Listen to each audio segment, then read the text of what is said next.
Almost today The you are fir- hitting it out of the ballpark. I like all your questions, and I like the ah, direction you are taking this. I think uh-huh. you are asking the pertinent questions that it'd be important for to hear from uh, uh, my senior learned counsel there. But Lamin, so tell us this: the process.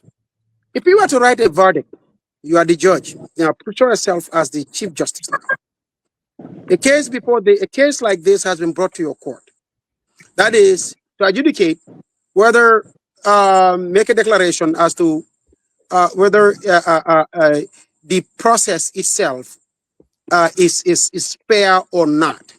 That you accept the results of the UDP primary? In other words, are you at peace with it, or do you feel like no, I don't accept the results? This is rigged. It was not fair, and it was a sham. Like just to be direct, what would be your verdict on this? Well, I wouldn't say it is rigged. So you can challenge the process about its fairness, whether it is about its fairness or other aspects. But for me, due process is very, very important. People need to know ahead of time what is expected of them, and we didn't have the opportunity.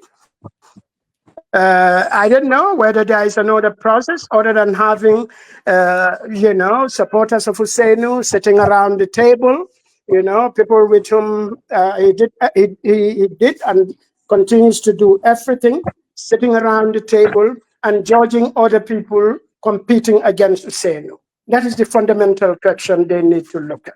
Is this the way the party should go? Because we know how political parties are controlled by their leaders. We know that. So to say that, we organize a democratic process, something can have the look of democracy about it, but the fundamental feature of fairness is lacking in the process. So when that happens, obviously, you can question the whole process. In fact, you can throw out the whole process because of the absence of that fairness in the first place.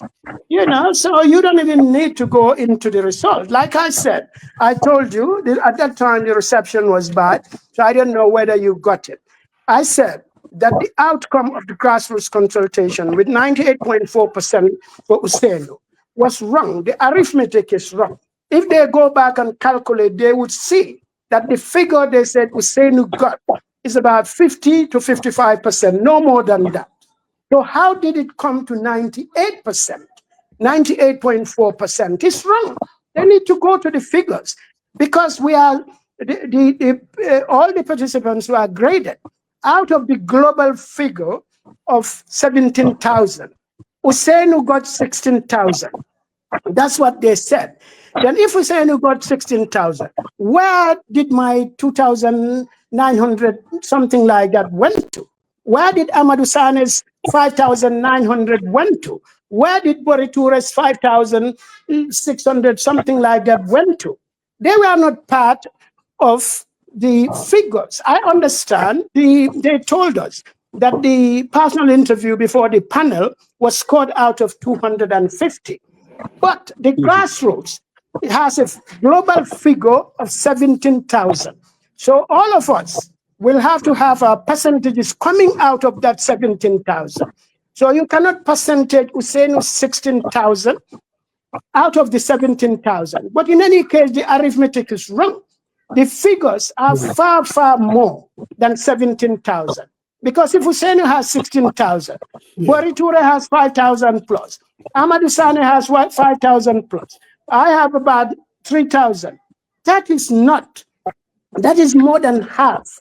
So if it is more than half of 17, They don't add up. yeah, The math doesn't add the up. figures don't add up. The percentage doesn't add up.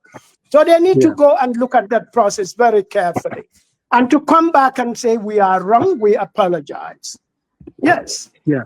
So now, do you see a future for yourself in the UDP? Do you see yourself in the UDP in the coming elections, let's say 2026? Well, I'm in the UDP as of now, banker.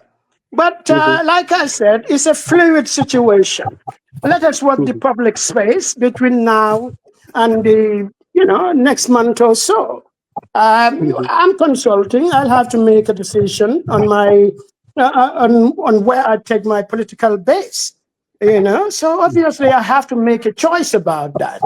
It's not like I'm going to be stuck, in one place without Right. allowing myself to explore the possibility of other options. I'm not going to do that.